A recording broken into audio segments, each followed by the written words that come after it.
महाशिवरात्रि मनाने के दो कारण बताए जाते हैं। पहला यह कि इस दिन भगवान शंकर की शादी हुई थी। दूसरा यह कि ईशान संहिता में बताया गया है कि फाल्गुन मास की कृष्ण चतुर्दशी की रात्रि में आदिदेव भगवान शिव करोड़ों सूर्यों के समान प्रभाव वाले ज्योतिर्लिंग रूप में प्रकट हुए थे।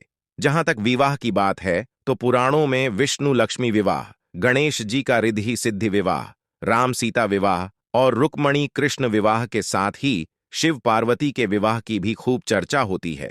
भगवान शंकर ने सबसे पहले सती से विवाह किया था, लेकिन राजा दक्ष द्वारा शंकर जी का अपमान करने के चलते सती माता ने यज्ञ में कूदकर आत्मदाह कर लिया था। उसके बाद देवताओं के अनुरोध और माता पार्वती की तपस्या से प्रसन्न होकर बाद में शिवजी ने पार्वती जी से विवाह किया।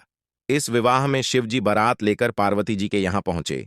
कहते हैं कि शिवजी की बारात में हर तरह के लोग, गण, देवता, दानव, दैत्यादि कई थे।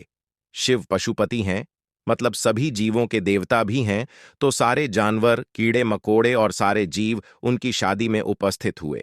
यहां तक कि भूत पिशाच और विक्षिप्त लोग भी उनके विवाह में मेहमान बनकर पहुंचे।